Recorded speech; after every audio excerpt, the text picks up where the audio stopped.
semua, perkenalkan kami dari kelompok 2 dari 10 TP5, saya Verena. Saya Ines. Saya Arfan. Saya John. Dan ini adalah video proyek asesmen sumatif akhir semester yang berisikan pelajaran Sejarah, Seni Budaya, IPAS-C, Bahasa Indonesia, Bahasa Inggris, Bahasa Jawa, Informatika, dan Pendidikan Pancasila fase S semester 1 di SMK Katolik Santo Mikael Surakarta. Semoga bermanfaat.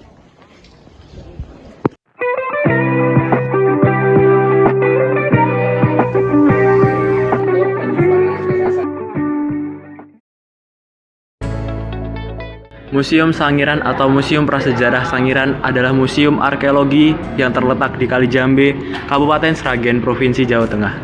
Wilayah ini merupakan salah satu situs warisan dunia yang ditetapkan UNESCO pada tanggal 6 Desember 1996. Pembangunan Museum Sangiran dilakukan dengan banyaknya penemuan benda-benda purbakala yang ditemukan di daerah situs manusia purba Sangiran ini. Salah satu penemuan yang ingin kami bahas adalah kapak persegi dan kapak lonjong. Sebenarnya apa sih itu kapak persegi dan kapak lonjong? Yuk kita cari tahu bersama. Kapak persegi adalah salah satu peninggalan prasejarah pada zaman Neolitikum yang ditemukan di Indonesia. Selain sebagai alat bantu, kapak persegi ini juga digunakan sebagai barang barter yang ditukarkan dengan makanan maupun dengan alat perkakas lainnya. Nah, kapak persegi ini juga merupakan simbol status sosial dan juga jimat bernilai tinggi. Kapak ini juga dikenal sebagai beliung persegi. Memiliki bentuk persegi panjang dengan permukaan yang digosok halus. Kecuali bagian pangkal untuk ikatan tangkai. Bagian ujungnya biasa miring agar tajam seperti pahat masa kini. Kapak persegi pertama kali ditemukan pada tahun 1920-an oleh von Heingelder dan ditemukan di berbagai daerah termasuk Sumatera, Jawa, Bali, Kalimantan, Sulawesi, Maluku, dan Nusa Tenggara Timur.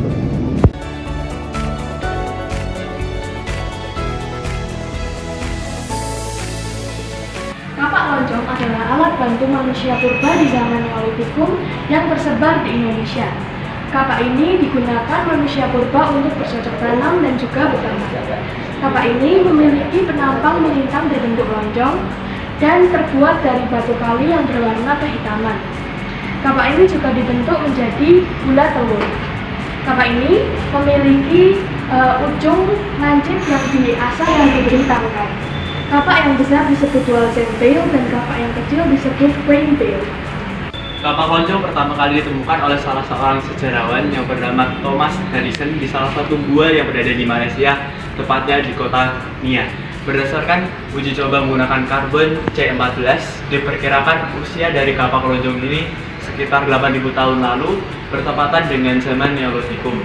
Manusia pada zaman ini hidup secara menetap atau tidak berpindah-pindah. Kemudian mereka berinovasi dan menciptakan alat yang membantu mereka dalam bertahan hidup, yaitu kapak lonjong.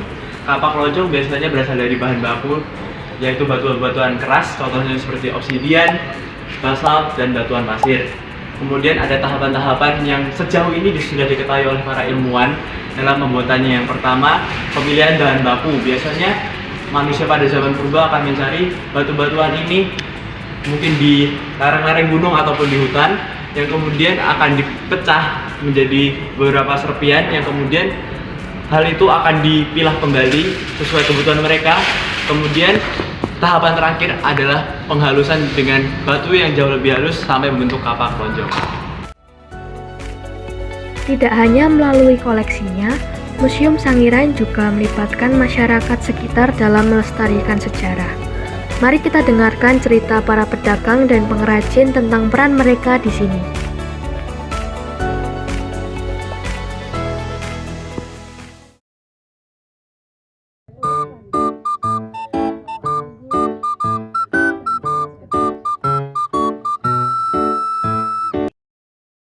Selamat siang Bu, kula badhe ganggu pedalipun sekedap. Kula Ines saking SMK Mikael. SMK Mikael. Kula badhe tanglet. Saderengipun Ibu kepalaken Kula Ibu wiwit kapan panjenengan miwiti damel dados pedagang ing Museum Sangiran?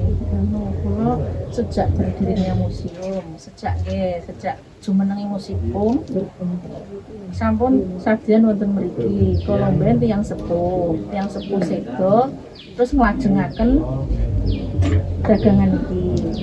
Kenapa ingkang ngaringi inspirasi datang panjenengan dados dagang teng mriki? Inspirasinipun nggih remen Mas, wonten museum menika perekonomian saged munggah. Kados pundi keterampilan ingkang dipun perluaken kangge dados pedagang wonten ing mriki? Mawi dipun belajar Mbak, dipun paringi belajar damel kerajinan wonten nika sangat perlu nggih.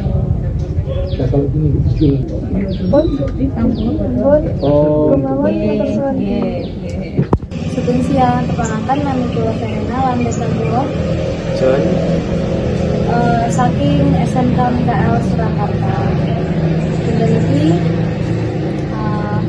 Kula lan Verena ajeng wawancara pengrajin Salah ing di sini. sekitar posisining pengrajin ing sekitar Sangiran. Oke. Bapak Bundiani. Bapak Bundiani. Oke. Wiwit kapan panjenengan miwiti damel dados pengrajin ing Museum Sangiran? Kula ini gambar batu-batuan seperti batu-batuan Sangiran mulai tahun 82. Sebenarnya museum yang dulu kan itu, yang sekarang pakai tali besar. Museumnya di sana dulu. Pindah di sini itu tahun 85. Sama. Jadi udah lama. Sebelum orang kenal batu sini, saya itu kan saya keliling gitu. Kadang-kadang itu menemukan batu yang kira-kira unik, bawa pulang. Berarti pun itu batu-batu ini pun Bapak pundut saking Tinggi, saya lokasi hutan. sekitar ini tinggi, daerah itu. Kados pundi keterampilan ingkang dipun perluaken kangge dados pengrajin wonten mriki? Dados pengrajin. Nggih, peralatan kagem pengrajin itu apa aja? Dulu itu peralatan ya alat kadarnya seadanya. Saya buat sendiri itu yang anggapnya keras, tapi ya enggak itu keras. Saya itu pakai pahat. Saya bikin pahat itu dari bekas pikir itu kan baja, jadi itu lagi. Saya buat sendiri gitu.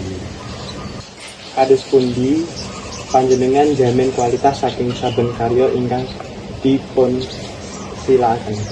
Itu jaminan memuaskan pembeli nilai itu saya menurut itu permintaan dari pembeli, maksudnya bentuk maupun kemauan pembeli itu apa yang diinginkan. Itu biasanya pun Bapak proses pembuatan itu kayak tentang waktunya berapa? Tergantung model. Bukan model kan ada jenis dan yang sebagainya. Kalau jenis itu ada, lalu tempat lilin, tempat sabun dulu saya itu punya tempat lilin, tempat sabun itu ke Cina, orang Cina itu dia yang ngambil itu. Jadi sampun apa? Ekspor luar Di motor ekspor istilah itu saya di orang ya dibeli tapi ya banyak mas sampai 2 tahunan saya bikin gitu tempat lilin gitu. kesan Bapak dados pengrajin ingkang sampun apa? Ngasilaken karya ingkang bernilai jual itu kesannya pripun Pak? Dulunya itu saya itu kan awam mas nggak tahu mungkin ada batu yang aneh gaya bentuk supaya itu garang bisa lampu, nilainya bisa bagus, itu bagaimana.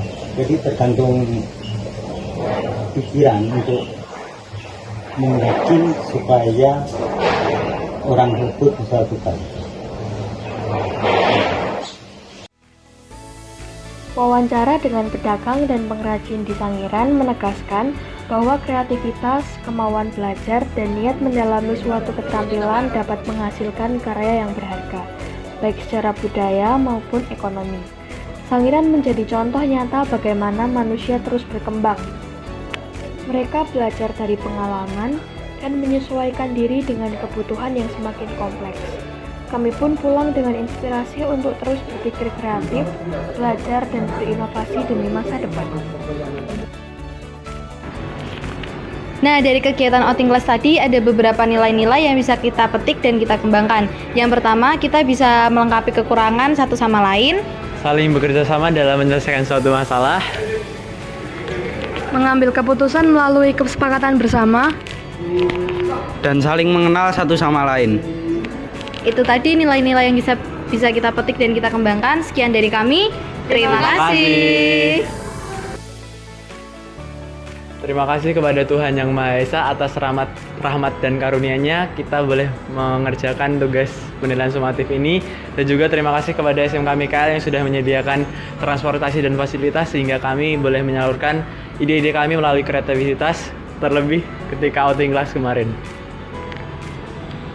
Kami juga berterima kasih kepada Museum Sangiran karena kami diperkenankan untuk berkunjung dan menambah ilmu mengenai pengetahuan seputar kehidupan purba. Terima kasih juga kepada Bapak Ibu Guru yang telah membantu dan membimbing kami sehingga kita bisa menyelesaikan tugas kami.